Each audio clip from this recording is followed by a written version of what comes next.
Question है, एक बर्तन में 100 लीटर शुद्ध दूध है। हर बार 20 लीटर मिश्रण निकालकर उतनी ही मात्रा में पानी भर दिया जाता है। यह प्रक्रिया 3 बार दोहराई जाती है। अंत में दूध और पानी का अनुपात क्या होगा? तो कोई बर्तन है जिसमें 100 लीटर हमारा दूध है और उसमें से 20 लीटर मिश्रण निकाल दिया जाता है, जबकि उसमें हम पानी भरते रहते हैं। पानी भरते रहते हैं और ये प्रक्रिया कितनी बार दोहराई जाती है? 3 बार दोहराई जाती है। तो हम देखेंगे कि दूध हमारा क्या है, हर बार निकल रहा है और पानी उतनी ही मात्रा में भर रहा है। तो दूध हमारा कितना है? टोटल 100 लीटर है, राइट। और उसमें से 20 लीटर मिश्रण निकाला जाता है, यानी कि माइनस का 20 लेंगे और 20 पंजे क्या होता है? 100 होता है, इज इक्वल टू माइनस का 1/5। तो जब इसमें से पानी तो हम भर रहे हैं लेकिन दूध हम हर बार निकाल रहे हैं, तो 5 में से 1 कम, यानी कि 4/5। 5 में से 1 कम, 4/5। और ये प्रक्रिया कितनी बार दोहराई जाती है? 3 बार। जितनी बार दोहराई जाती है उतना हम 3 बार दोहराई जा रही है तो क्यूब। तो 4 का क्यूब कितना हो जाएगा? 4 चौक 16, 16 चौका 64, पचम 25 पंजे 125। अब नीचे हम देखेंगे ये हमारा क्या है? टोटल मिक्सचर है और ये हमारा क्या आ गया? 64 मिल्क आ गया। तो हमें क्या निकालना है? वाटर। वाटर का रेशियो कैसे निकालेंगे? टोटल मिक्सचर में से हम मिल्क घटा देंगे, तो ये हमारा कितना आ जाएगा? वाटर आ जाएगा, राइट। तो ये कितना आ गया? 61 आ गया। तो हमें पूछा क्या है उसने? दूध और पानी का अनुपात, यानी कि मिल्क रेशियो वाटर। मिल्क हमारा कितना है? 64 और वाटर हमारा कितना आ गया? 61, यानी कि ऑप्शन हमारा ए इज राइट ऑप्शन हो जाएगा। क्वेश्चन है, 30 सेंटीमीटर ऊंचाई वाले एक लंबवृत्तीय शंकु को आधार से 10 सेंटीमीटर और 20 सेंटीमीटर ऊंचाई पर दो समांतर समतलों में काटा गया है। तीनों भागों के आयतनों का अनुपात ऊपर से नीचे तक क्या है? Right circular cone having height of 30 centimetre is cut by two parallel planes at height 10 centimeter and 20 centimeter from the base. What is the ratio of the volumes of the three parts top from the bottom? तो ये हमारा एक कोन है, तो कह रहा है कि इसको बराबर ऊंचाई पर, ये पूरा जो कोन है इसकी हाइट कितनी है? 30 है। तो बराबर दो भागों में कट लगाया है, एक यहाँ पर और एक यहाँ पर, राइट। तो ये है हमारी जो हाइट है, ये 10 है, 10 सेंटीमीटर, और ये दूसरा जो कट लगाया है उसकी हाइट है 20 सेंटीमीटर, राइट। तो क्या करेंगे इस क्वेश्चन को सॉल्व करने के लिए? जब एक ही कोण में से काटा गया है तो ट्रिक हमारी क्या है कि वॉल्यूम प्रोपोर्शनल होता है हाइट का क्यूब। हाइट का वॉल्यूम किसके प्रोपोर्शनल होता है? हाइट के क्यूब के, राइट। तो यहां पर प्रोपोर्शनल हो जाएगा। हाइट हमारी कितनी है? यहाँ पर सबसे बड़े वॉल्यूम, सबसे बड़ा शंकु हमारा ये हो गया, सबसे छोटा ये हो गया और फिर बीच वाला हमारा ये हो गया। तो हाइट का वॉल्यूम क्या हो जाएगा? 10 का क्यूब रेशियो 20 का क्यूब रेशियो 30 का क्यूब। तो 10 का क्यूब 1000, 20 का क्यूब 8000 और 30 का क्यूब 3 तिया 9 तिया 27 000। अब ये रेशियो में है तो हम 0 हटा देंगे, कट जाएंगे रेशियो, तो प्रोपोर्शनल हो जाएगा 1:8:27, राइट। और हमसे क्वेश्चन में पूछ क्या रहा है? पूछ रहा है हमसे तीनों भागों के आयतनों का अनुपात ऊपर से नीचे क्या है। तो पहला भाग हमारा ये हो गया, दूसरा भाग हमारा क्या हो गया? दूसरा भाग हमारा ये हो गया, ये सेकंड भाग हो गया, और तीसरा भाग हमारा ये हो गया, थर्ड, राइट। थर्ड भाग हमारा ये हो गया। तो पहले भाग कह रहा है तीनों भागों के आयतनों का अनुपात, तो पहले भाग का आयतन तो हमारा 1 ही रहेगा और दूसरे भाग का जब हम आयतन निकालेंगे तो हमें यही इतना पार्ट चाहिए, इतना पार्ट हमें चाहिए, तो इतना पार्ट निकालने के लिए हम पूरे में से इतना पार्ट घटा दें, राइट। ये वाला पार्ट हम निकाल दें, यानी कि ये हमारा है 8 और ये हमारा है 1, तो 1 वाला निकाल दें, यानी कि 8 माइनस 1 7 रह जाएगा।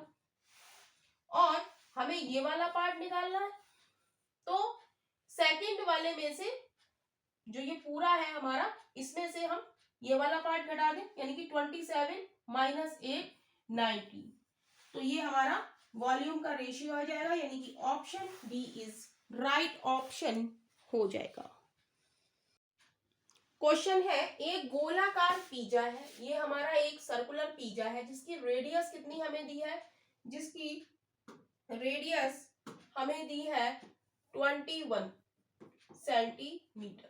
कह रहा है यदि उसका 75% भाग खा लिया जाए, 75% आप खा लिया, 75% ईटन, तो बचा हमारे पास कितना, टोटल कितना है 100%, 100% में से 75% खा लिया, तो 100 माइनस 75 कितना हो गया, 25% क्या रह गया, रिमेनिंग रह गया, राइट।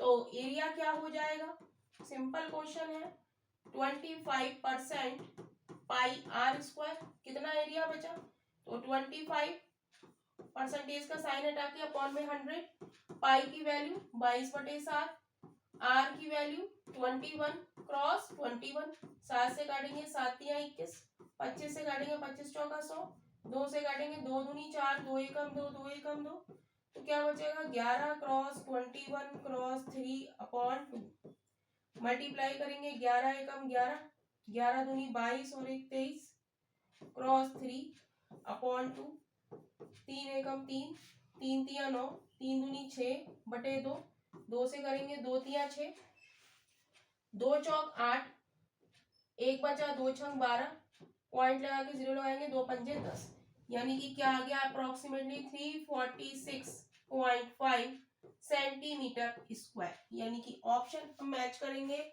ऑप्शन 346 पॉइंट समथिंग यही आ रहा है, option B is right option हो जाएगा। क्वेश्चन है, 14 सेंटीमीटर त्रिज्या वाले एक वृत्त के अंदर एक समषटभुज बना है, तो षटभुज का क्षेत्रफल ज्ञात कीजिए। तो ये हमारा एक सर्किल है जिसकी रेडियस कितनी है, 14 सेंटीमीटर है। कह रहा है इसके अंदर एक क्या बना है, समषटभुज बना है हमारा, राइट। तो ये हमारा एक समषटभुज हमने पहले से बना लिया है, तो इसकी जो हर साइड है, ये सर्किल है हमारी, और ये इसकी क्या है, रेडियस है, राइट। तो सारी साइड इसकी क्या हो जाएंगी, 14 सेंटीमीटर हो जाएंगी, राइट, क्योंकि ये सब क्या है, सर्किल की रेडियस ही है। यहां से यहां तक भी रेडियस, यहां से यहां तक भी रेडियस, यहां से यहां तक भी रेडियस, सारी रेडियस कैसी होती है, इक्वल होती है, राइट। तो ये हमारा ट्राइंगल जो बन गया, ये कैसा बन गया, ये सारे ट्राइंगल जितने भी बन रहे हैं वो सब कैसे हैं, इक्विलेटरल ट्राइंगल है, यानी कि समबाहु त्रिभुज है। तो हम एक समबाहु त्रिभुज का क्षेत्रफल निकाल लें तो हमारे पास क्या आ जाएगा, समबाहु त्रिभुज का क्षेत्रफल आ जाएगा। लेकिन यहाँ पे ट्राइंगल कितने बन रहे हैं, 1 2 3 4 5 6 ट्राइंगल बन रहे हैं, तो पूरे ट्राइंगल उसके एरिया को हम 6 से मल्टीप्लाई कर देंगे तो किसका एरिया आ जाएगा, समषटभुज का एरिया आ जाएगा। तो हम लिखेंगे area of equilateral triangle, equilateral triangle क्या होता है, √3/4 साइड का स्क्वायर, राइट। तो अभी हमने एक ट्राइंगल का निकाला है, तो √3/4 साइड कितनी है, 14 का स्क्वायर, और हम किसका एरिया निकालना है, हमें निकालना है एरिया ऑफ द हेक्सागन। तो एरिया ऑफ हेक्सागन निकालने के लिए हम क्या करेंगे, समबाहु त्रिभुज के क्षेत्रफल को हम किससे मल्टीप्लाई कर देंगे, 6 से मल्टीप्लाई कर देंगे, राइट। तो इसको सॉल्व करेंगे, √3/4 क्रॉस 14 क्रॉस 14 क्रॉस 6, राइट। तो 2 से कट काट देंगे, 2 दूनी 4, 2 सत्ते 14, 2 एकम 2, 2 सत्ते 14, तो ये हो गया √3 क्रॉस 49 क्रॉस 6, राइट। तो इसको अब हम सॉल्व करेंगे। जब सॉल्व हम करेंगे तो क्या आ जाएगा, √3 की वैल्यू क्या होती है 1.732, और 49 को 6 से मल्टीप्लाई करेंगे, 6 नेम 54, 6 चौक 24 और 4 29, और जब इन दोनों की मल्टीप्लाई हम करेंगे तो इतना आ जाएगा अप्रोक्सीमेटली 509.21 सेंटीमीटर स्क्वायर, राइट। तो यही इस क्वेश्चन का आंसर है, यानी कि option B is right option हो जाएगा। Option B is right. Question है, एक गोलाकार तालाब 2 मीटर चौड़े रास्ते से घिरा हुआ है। यदि कुल क्षेत्रफल तालाब प्लस रास्ता 616 वर्ग मीटर है और तालाब का क्षेत्रफल 452.16 वर्ग मीटर है, तो तालाब की त्रिज्या क्या है। कह रहा है, a circular pond is surrounded by a path 2 meter wide if the total area pond plus path is 616 meter square and the pond area is 452.16 meter square, then what is the radius of the pond, right। तो यहां पर हम देखेंगे कि ये हमारा एक circle है, राइट। ये हमारा एक क्या है, तालाब है, राइट। और इसके ऊपर एक तालाब और है, राइट। ये तालाब है, एक तालाब है जो 2 मीटर रास्ते से घिरा हुआ है। एक गोलाकार तालाब है हमारा, ये अंदर वाला हमारा क्या है, तालाब है, 2 मीटर चौड़े रास्ते से घिरा हुआ है, और ये जो डिस्टेंस है ये कितनी है, 2 मीटर है, राइट। और तालाब का क्षेत्रफल, जो ये तालाब है, इस पूरे का क्षेत्रफल कितना है, 452.16 मीटर है। तो हमें कह रहा है तालाब की त्रिज्या क्या है। तो वेरी सिंपल क्वेश्चन, हमसे इसका एरिया दिया है इसका, और हमसे इसकी त्रिज्या पूछी है। तो हम लिखेंगे एरिया क्या होता है, सर्किल, एरिया ऑफ सर्किल, हम लिखेंगे एरिया ऑफ सर्किल, क्योंकि तालाब कैसा है, सर्कुलर है, क्या होता है, पाई आर स्क्वायर होता है। एरिया ऑफ सर्किल यानी कि तालाब का क्षेत्रफल हमें कितना दिया है, 452.16 वर्ग मीटर। पाई की वैल्यू लगाएंगे, क्योंकि हम देखेंगे कि एरिया यहाँ पर किस में है, पॉइंट में है, तो हम 3.14 पाई की वैल्यू लगाएंगे, और आर स्क्वायर हमें निकालनी है, क्वेश्चन में कह रहा है, तो आर निकालिए आप।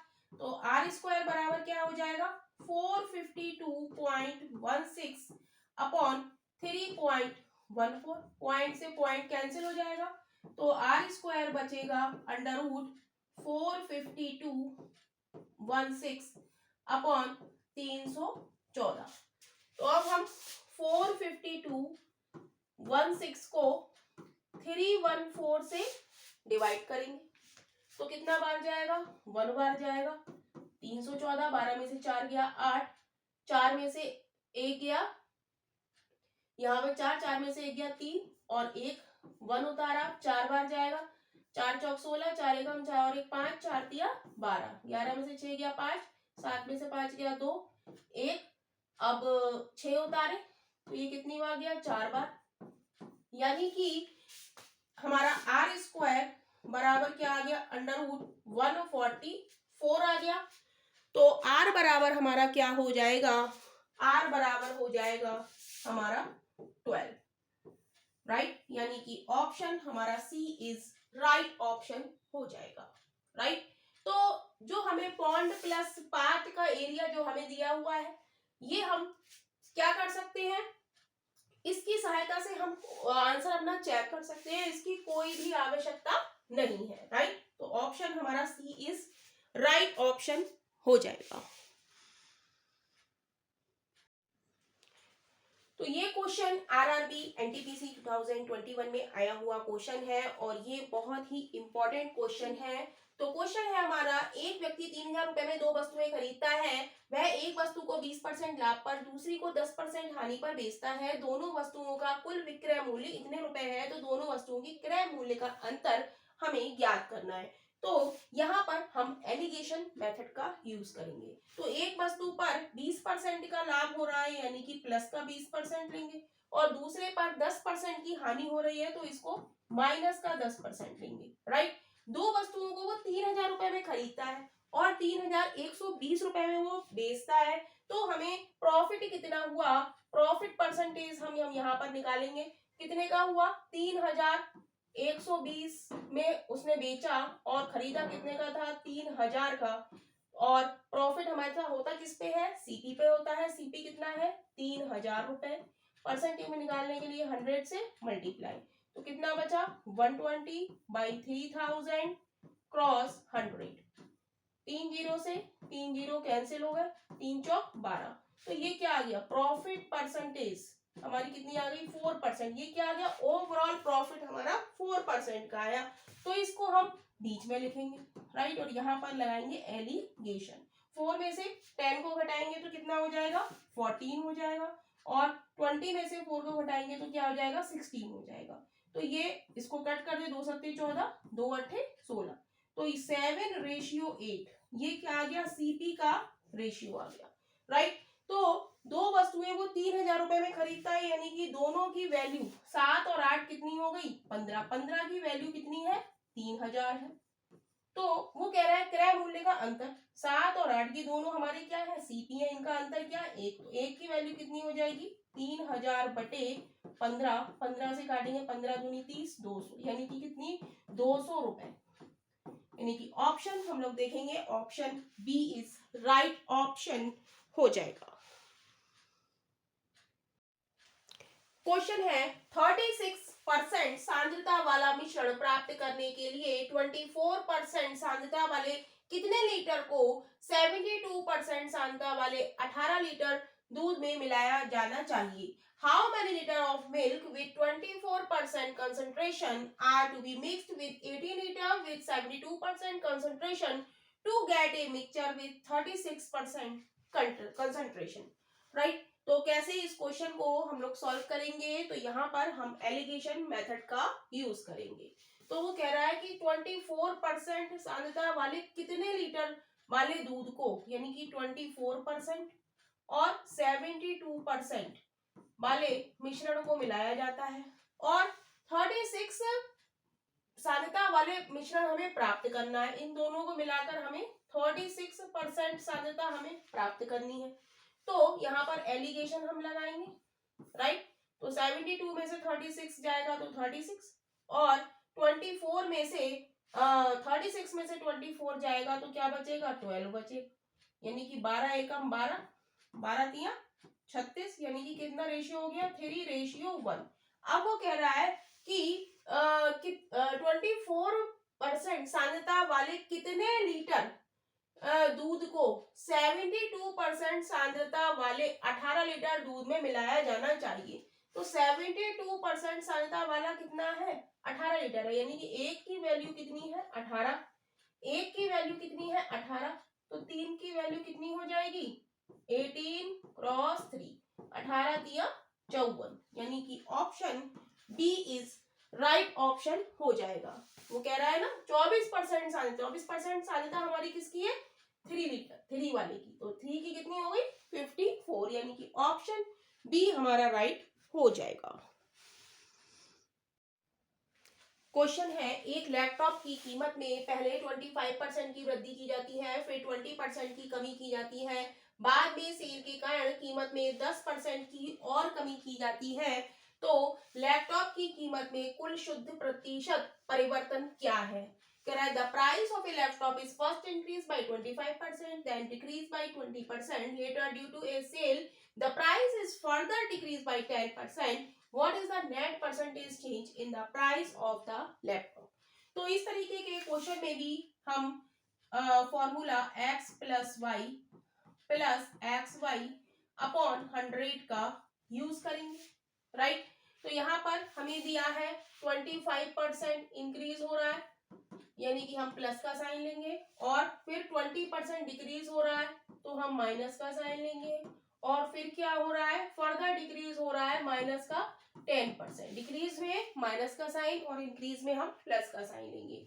तो इस फॉर्मूले में हम पहले इन दो को लेंगे और उन दोनों से जो रिजल्ट आया फिर उसको और इस माइनस के 10% को लेंगे, राइट।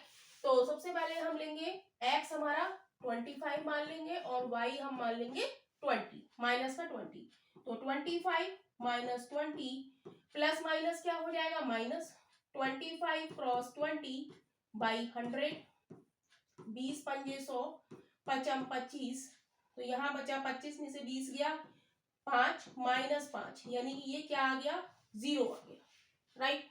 अब हम इस 0 को लेंगे, 0 एंड माइनस का 10% लेंगे। अब इसको हम x मान लें और इसको हम y मान लें।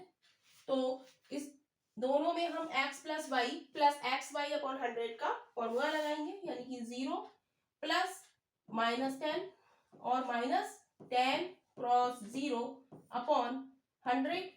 तो 0 से मल्टीप्लाई करेंगे तो 0 आ जाएगा, यानी कि माइनस का 10, यानी कि माइनस का 10 जब आया है तो ये माइनस साइन हमारा इंडिकेट करता है ये क्या हो रहा है, 10% डिक्रीज हो रहा है।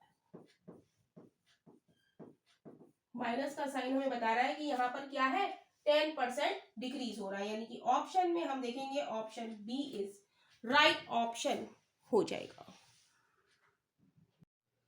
क्वेश्चन है, एक परीक्षा में 50 लड़कों और कुछ लड़कियों ने भाग लिया, सभी छात्रों का औसत अंक 62 है, लड़कों का औसत 58 और लड़कियों का औसत 70 है, तो लड़कियों की संख्या ज्ञात करें। तो इस तरीके के क्वेश्चन को हम लोग एलिगेशन मेथड से सॉल्व करेंगे। तो यहाँ पर बॉयज और एक तरफ हम लिखेंगे गर्ल्स, राइट। तो क्या रहा है, लड़कों का औसत कितना है, 58 है, तो बॉयज के नीचे 58 लिख लेंगे। लड़कियों का औसत कितना है, 70, तो गर्ल्स के नीचे 70 लिख लेंगे। कह रहा है सभी छात्रों का औसत अंक मिला के कितना है, 62, राइट। तो एलिगेशन लगाएंगे, बड़े में से छोटा घटाएंगे, यहाँ आ गया 8 और ये कितना आ गया, 62 में से 58 घटाएंगे तो कितना आ जाएगा, 4, राइट। 4 से काटेंगे, 4 एकम 4, 4 दूनी 8, यानी कि रेशियो क्या आ गया, 2:1। अब ये 2 क्या है, ये है हमारे बॉयज और 1 क्या है, ये है हमारी गर्ल।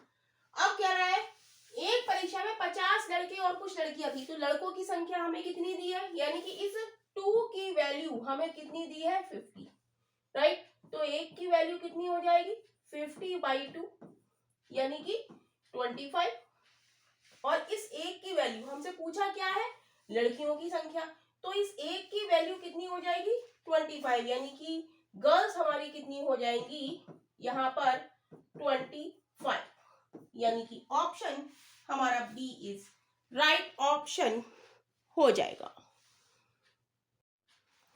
क्वेश्चन है, एक परीक्षा में 120 प्रश्न है, सही प्रश्न पर 5 अंक और गलत और छूटे प्रश्न पर 1 अंक कटता है, कुल अंक 360 है, तो सही उत्तर ज्ञात करें। तो इस तरीके के क्वेश्चन को हम लोग एलिगेशन मेथड से सॉल्व करेंगे। तो यहाँ पर हम लिखेंगे सॉल्यूशन में सही और गलत।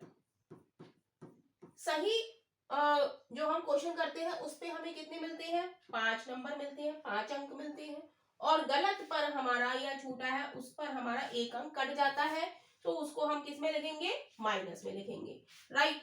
तो यहाँ पर हम निकालेंगे, अब हम एवरेज निकालेंगे। एवरेज हम कैसे निकालेंगे, टोटल हमारे प्रश्न कितने हैं, 120, और उसमें मार्क्स हमारे कितने आते हैं, 360। तो एवरेज कैसे निकालेंगे, 0 से 0, 12 तिया 36, यानी कि 3 क्या हो गया, ये हमारा एवरेज हो गया। इसको हम कहाँ लिख देंगे, बीच में लिख देंगे। अब एलिगेशन मेथड हम लगाएंगे। एलिगेशन मेथड में बड़े नंबर में से छोटा नंबर हम सब्ट्रैक्ट करेंगे, यानी कि 3 माइनस -1, तो ये हो जाएगा 3 + 1 = 4। अब यहाँ पर बड़ा नंबर 5 में से 3 जाएगा तो 2 से कट करेंगे, ये रेशियो में है, 2 एकम 2, 2 दूनी 4, रेशियो क्या आ गया 2:1। रेशियो हमारा क्या आ गया 2:1, यानी कि 3 की वैल्यू 2 और 1 3, 3 की वैल्यू क्वेश्चन में कितनी दी है हमें 120, तो 1 की वैल्यू कितनी हो जाएगी 120/3। फिर हमसे वो पूछ रहा है कि आप सही उत्तर ज्ञात करें। सही सही वाले हमारे कितने हैं, ये दो हमारे सही के ही तो है, तो 2 की वैल्यू कितनी हो जाएगी 2 की वैल्यू हो जाएगी 120/3 क्रॉस 2, 3 से काटेंगे 3 चौक 12, यानी कि 40 दूनी 80, यानी कि सही उत्तरों की संख्या हमारी कितनी है 80, यानी कि option B is right option हो जाएगा। क्वेश्चन है, एक सैन्य शिविर मिलिट्री कैंप में 500 सैनिकों के लिए 60 दिन का भोजन पर्याप्त था। 15 दिनों के बाद 100 और सैनिक शिविर में शामिल हो गए। शेष बचा हुआ भोजन और कितने दिन चलेगा? A military camp had a food for 500 soldiers for 60 days. After 15 days, 100 more soldiers joined the camp. For how many more days will the remaining food last? तो इस क्वेश्चन को हम लोग M1D1 is equal to M2D2 वाले फॉर्मूले से solve करेंगे। तो पहले हमारे कितने सैनिक थे 500 सैनिक थे, इनके लिए 60 दिन का भोजन पर्याप्त था, लेकिन 15 दिन के बाद 100 और सैनिक आ गए, यानी कि इन 500 लोगों ने 60 में से 15 दिन तो भोजन खाया और इसके बाद इसमें 100 व्यक्ति और शामिल हो गए। तो कह रहे हैं ये खाना कितने दिन चलेगा, यानी कि D2 हमें निकालना है। तो 500 cross 45 is equal to 600 cross D2। तो 2 0 से 2 0 कैंसिल हो जाएंगे, 5 25 मल्टीप्लाई कर देंगे, 5 चौक 20 और 2 22 इज इक्वल टू 6D2। तो D2 बराबर हो जाएगा 225/6, यानी कि 37.5, यानी कि option C is right option हो जाएगा। क्वेश्चन है, रवि 60 किलोमीटर बाइक से 30 किलोमीटर पर घंटा की चाल से, 24 किलोमीटर साइकिल से 6 किलोमीटर पर घंटा की गति से, 96 किलोमीटर कार से 24 किलोमीटर पर घंटा की गति से तय करता है। पूरी यात्रा में औसत गति क्या होगी? Ravi travels 60 km by bike at 30 km per hour, 24 km by bicycle at 6 km per hour, and 96 km by car at 24 km per hour. What is his average speed for the whole journey? तो हम देखेंगे कि रवि ने total कितनी distance तय की, तो हम लिखेंगे सॉल्यूशन में टोटल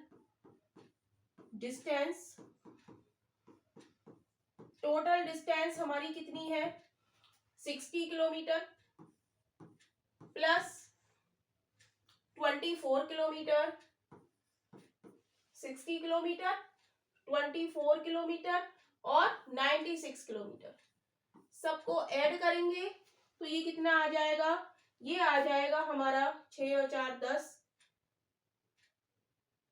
10 9 9 18 180 किलोमीटर। टोटल डिस्टेंस हमारी कितनी आ गई 180 किलोमीटर, राइट। अब हम देखेंगे हमें निकालना क्या है, औसत गति निकालनी है, स्पीड निकालनी है। स्पीड बराबर क्या होता है, स्पीड बराबर होता है डिस्टेंस अपॉन टाइम। तो डिस्टेंस तो हमारे पास आ गई, टोटल डिस्टेंस हमारी क्या है 180 किलोमीटर। अब हमें टाइम निकालना है, राइट। तो हम लिखेंगे टाइम बाई, पहला कौन सा है बाइक से, टाइम का फॉर्मूला क्या हो जाएगा, टाइम का फॉर्मूला हो जाएगा डिस्टेंस अपॉन स्पीड, राइट।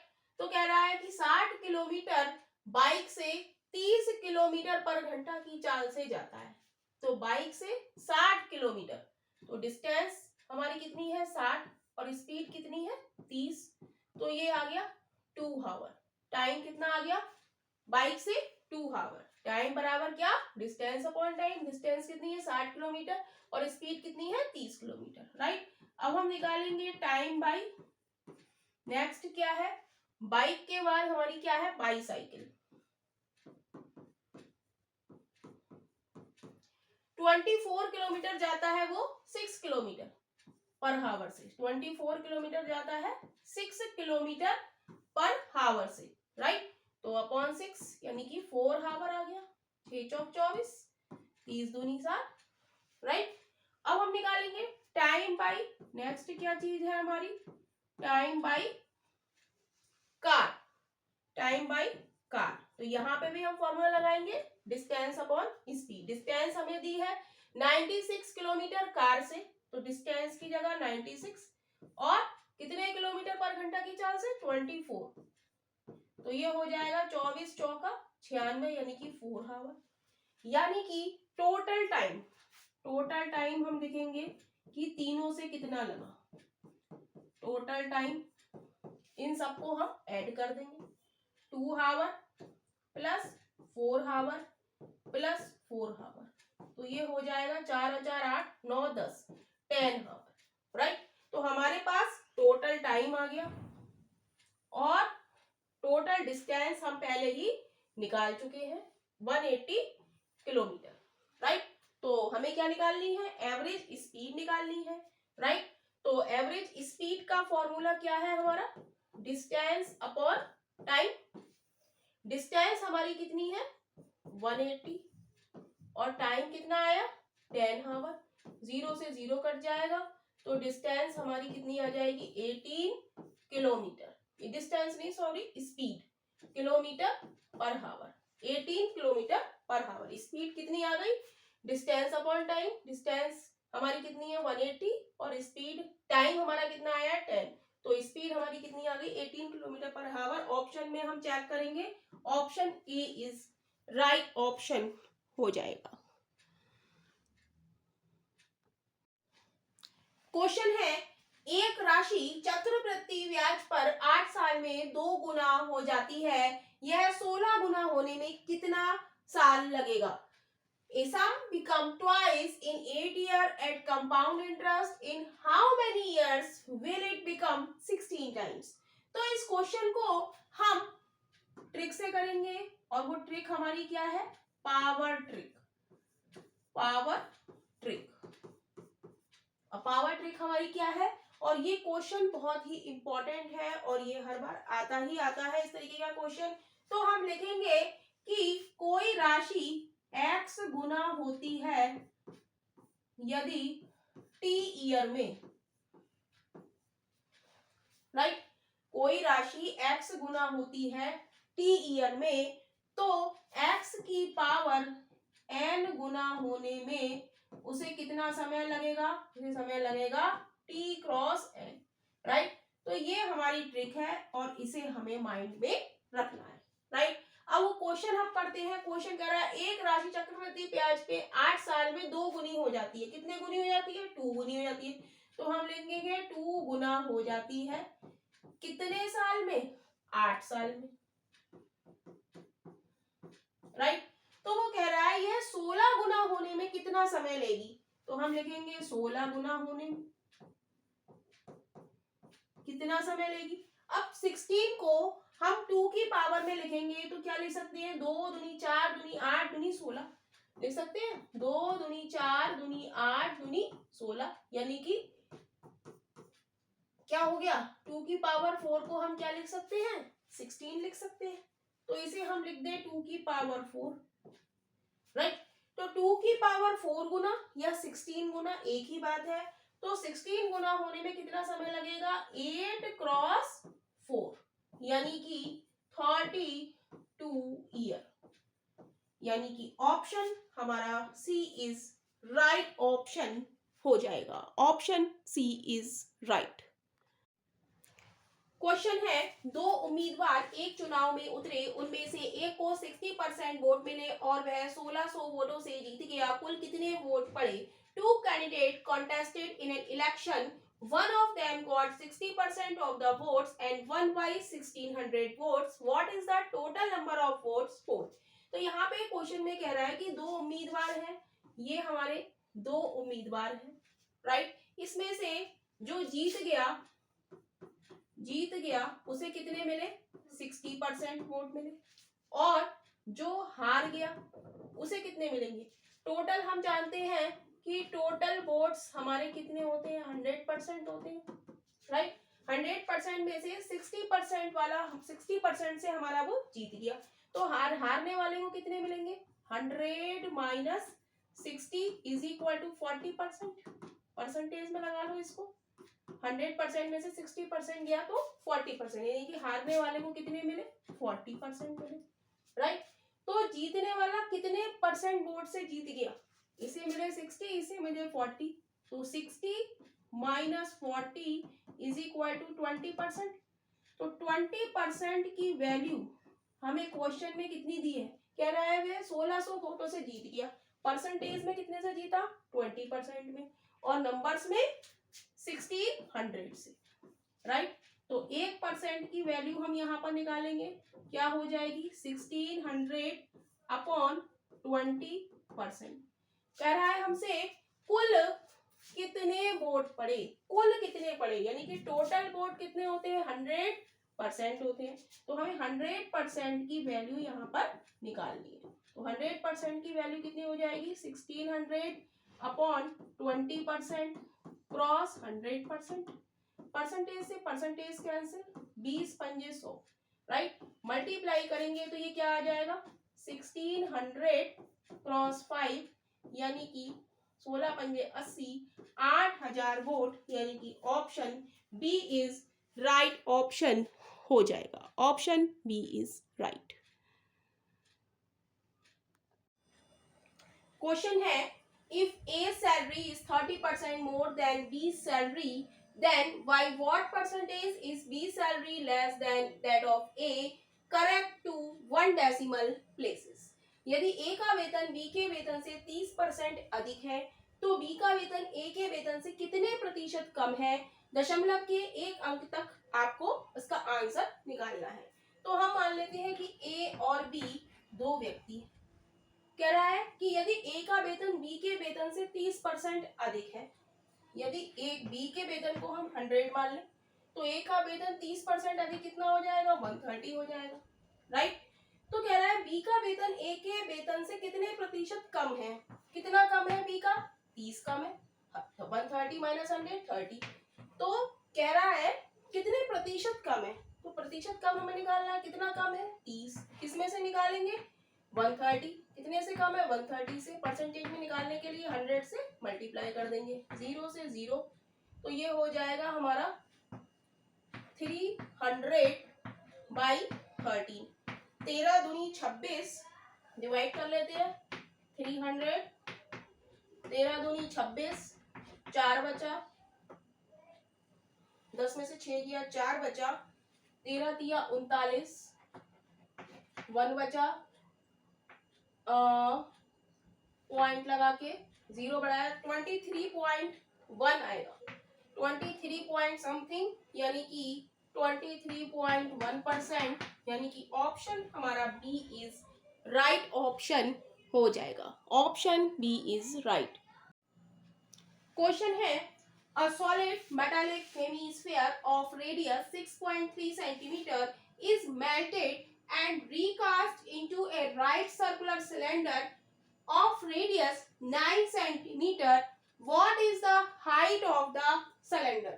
कह रहा है 6.3 सेंटीमीटर त्रिज्या वाले एक ठोस धात्विक अर्धगोले को, ये हमारा एक अर्धगोला है, इसको पिघलाकर क्या बनाया जा रहा है, एक 9 सेंटीमीटर त्रिज्या वाले लंबवृत्तीय बेलन में डाला जाता है, यानी कि इसे पिघलाकर क्या बनाया जा रहा है, एक लंबवृत्तीय बेलन बनाया जा रहा है। तो कह रहा है इस बेलन की ऊंचाई बताओ, इसकी रेडियस हमें दी है कितनी, 9 सेंटीमीटर, और इसकी रेडियस हमें दी है 6.3 सेंटीमीटर, राइट। तो हमने बताया जब किसी भी चीज को पिघलाकर दूसरी चीज बनाई जाती है तो उनके वॉल्यूम क्या होते हैं, सेम होते हैं।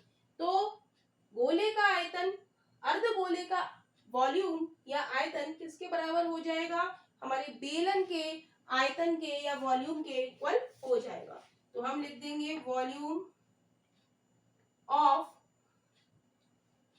सॉलिड, कह रहा है कि एक अर्धगोले, तो इसका वॉल्यूम क्या होता है अर्धगोले का, 2/3 पाई r क्यूब,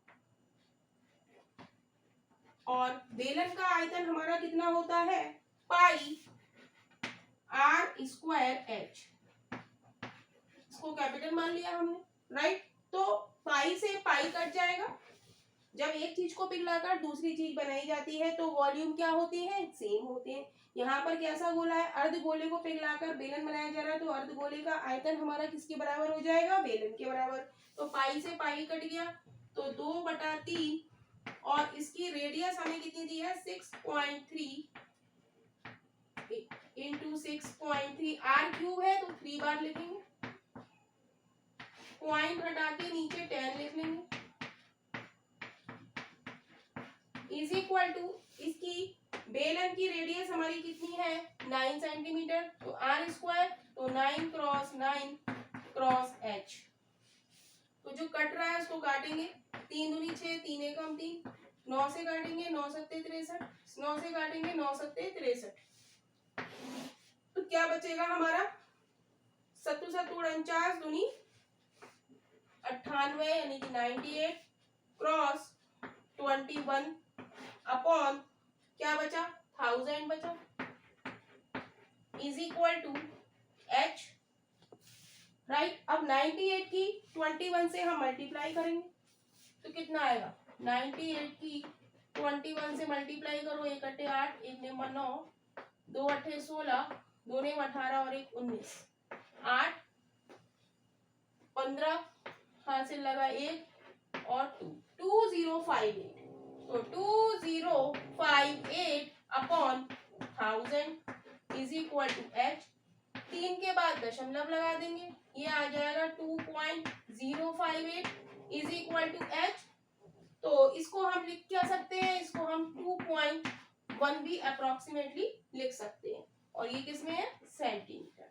तो देखेंगे ऑप्शन हमारा कौन सा मैच जा रहा है, option D is right option हो जाएगा। Option D is right option हो जाएगा।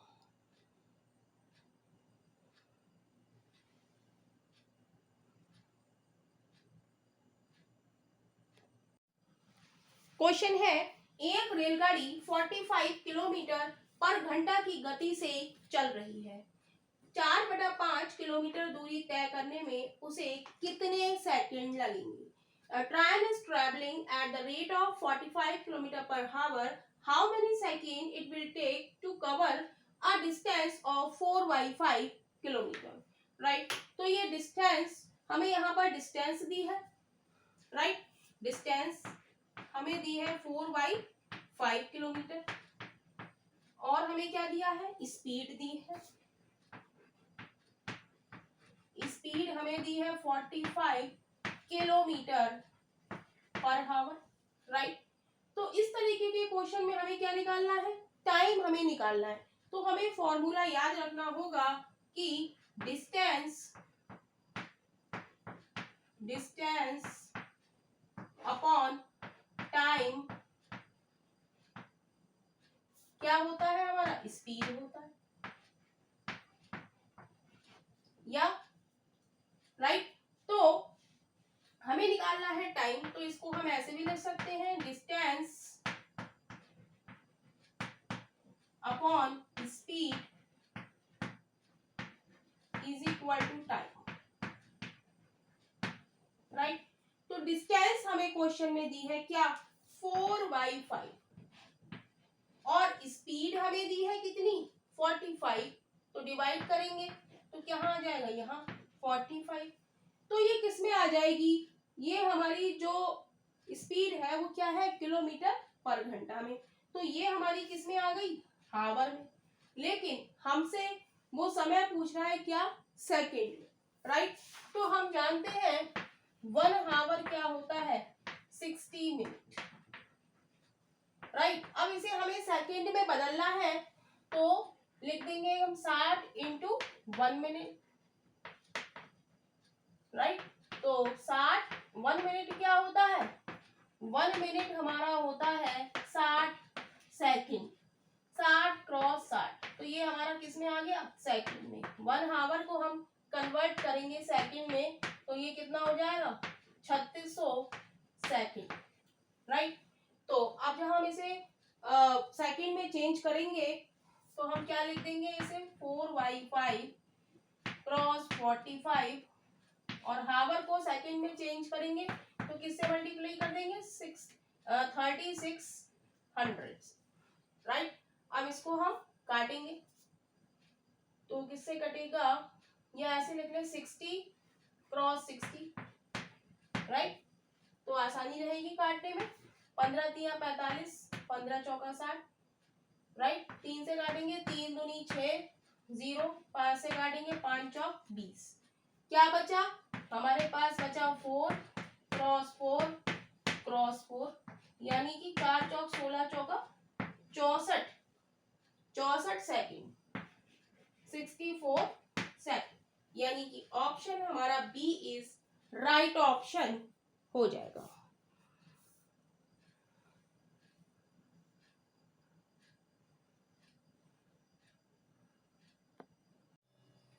क्वेश्चन है, यदि x 8942 y4 एक ऐसी 7 अंकों की संख्या है जो 56 से विभाज्य है तो y के सबसे बड़े मान के लिए x² प्लस y का मान क्या है, जहां x एंड y प्राकृत संख्याएं हैं।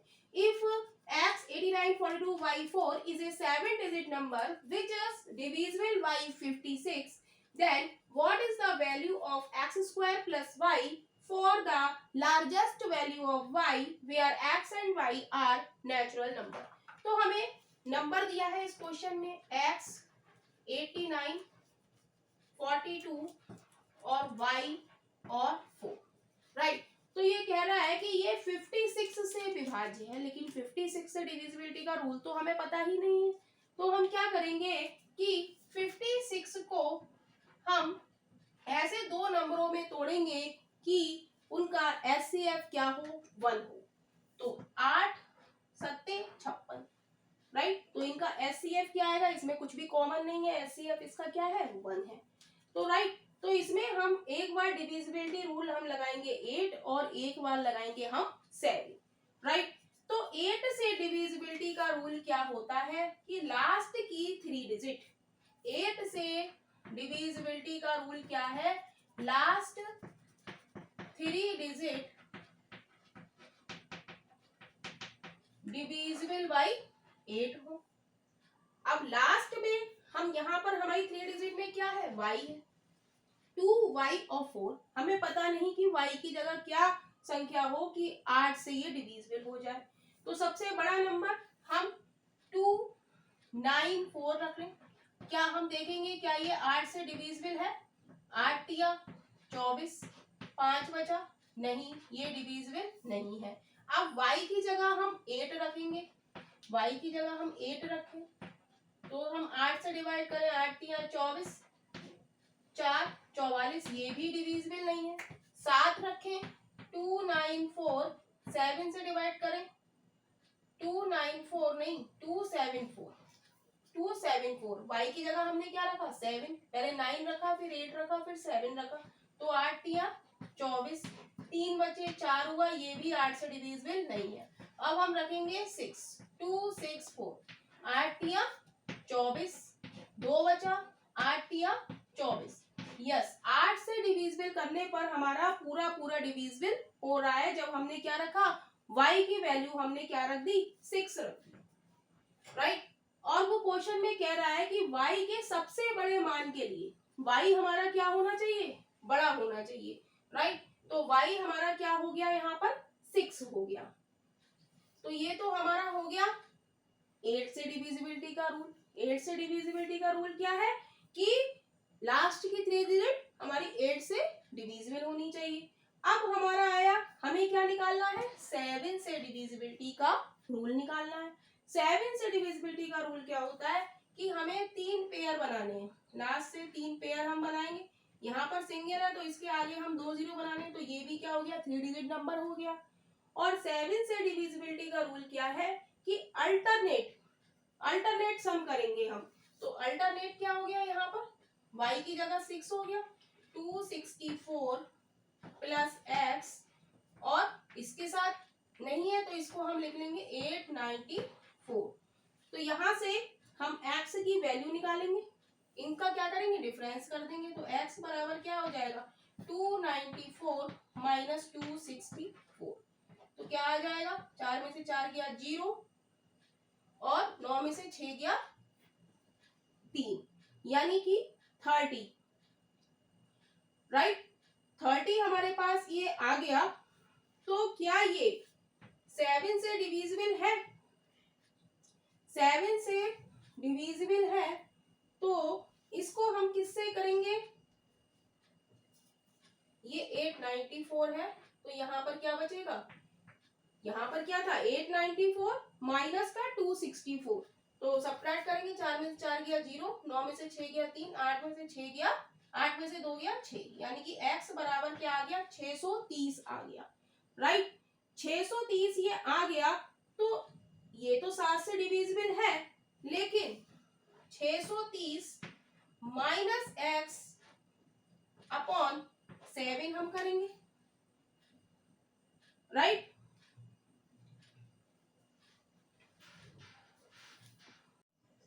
क्वेश्चन है, दो संख्याओं का एचसीएफ या मासा 29 है और उनके एलसीएम लासा के अन्य दो गुणनखंड 15 और 13 है। उन दोनों संख्याओं में सबसे बड़ी संख्या कौन सी है। तो कह रहा है the HCF of two numbers is 29 and the other two factors of their LCM 15 and 13. Find the larger of the two numbers. तो ये क्वेश्चन भी आप लोग देखेंगे कि सीपीओ 2020 में आया हुआ क्वेश्चन है। तो क्वेश्चन में हमसे क्या कह रहा है कि दो संख्याओं का एचसीएफ क्या है, 29 है। तो पहली संख्या हमारी क्या हो जाएगी, 29 क्या 29 है और एचसीएफ क्या होता है हमारा, हाईएस्ट कॉमन फैक्टर।